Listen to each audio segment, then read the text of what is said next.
Welcome to this Windows channel, and this is the Tech News Update. We are Saturday, November 4th, 2017.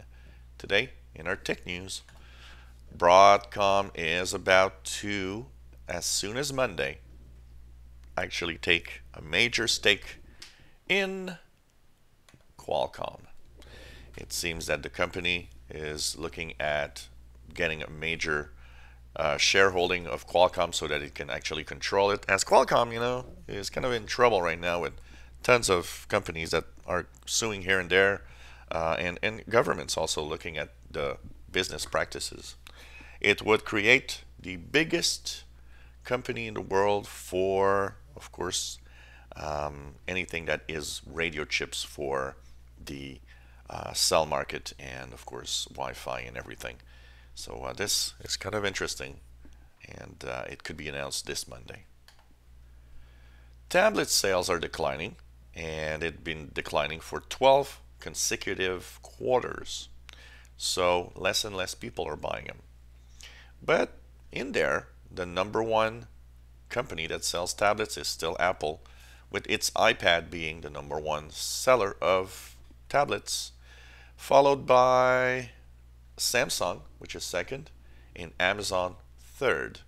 But in the numbers, it's interesting because as tablet sales are actually getting lower, iPads actually have been able to increase its position, so selling more iPads.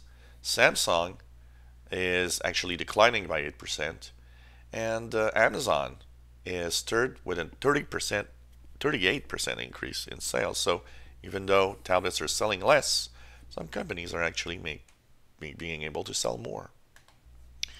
Fujitsu and Lenovo might pretty much be now one big company. Lenovo now officially taking over Fujitsu. It's been something that we've been talking for months.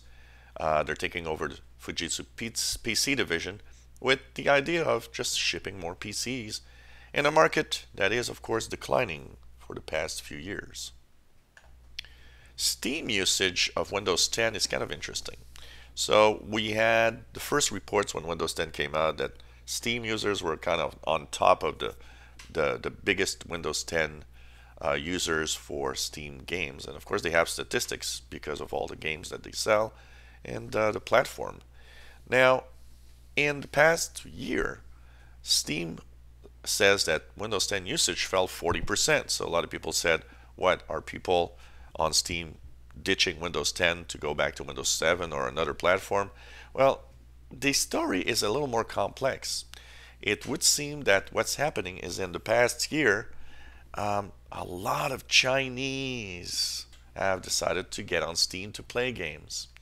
And it is so important that actually, right now, Steam has more than 50% of its users, almost 51% of users, are Chinese.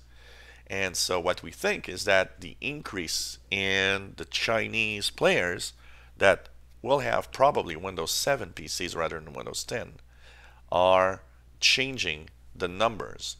And it's not really that people are ditching Windows 10, it's just that the immense popularity of Steam from China is actually changing the numbers.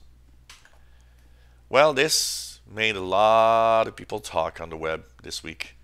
It's the hamburger emoji that Google actually posted, with people talking about the fact that the cheese was at the bottom under the patty rather than at the top.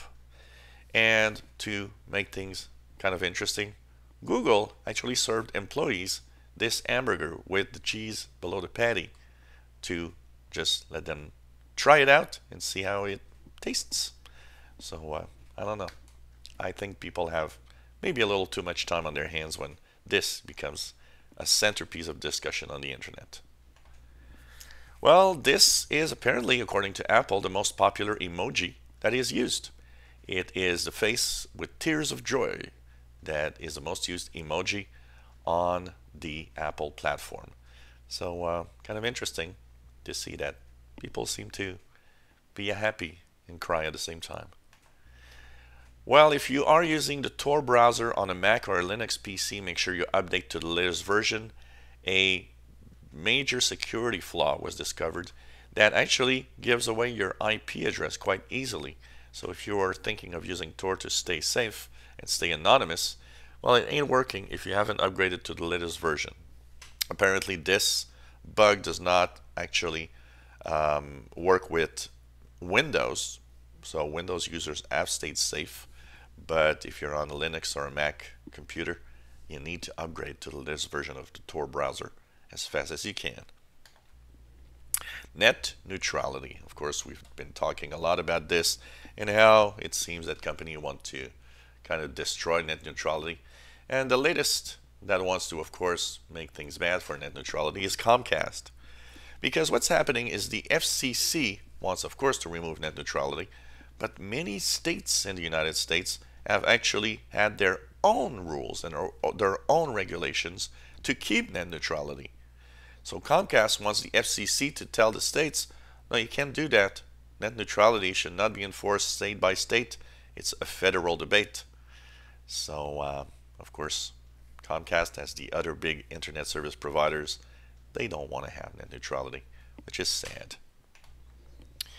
And a research that actually looks at business and investments in IT say that businesses are not investing enough in upgrading their technologies, and that in turn it creates more and more downtime and actually costs a lot of money, and the failure to actually upgrade the systems, upgrade the software actually makes costs that are so big that it would probably cost less to upgrade the software and upgrade the computers more often. So this is something that I could see personally in the IT field, seeing that people that have older technologies or businesses that have older technologies, well, often require the tech guy a little more often. So this was the Tech News Update for Saturday, November the 4th, 2017. You enjoy our videos? Please subscribe, give us thumbs up, and thank you so much for following us on this channel.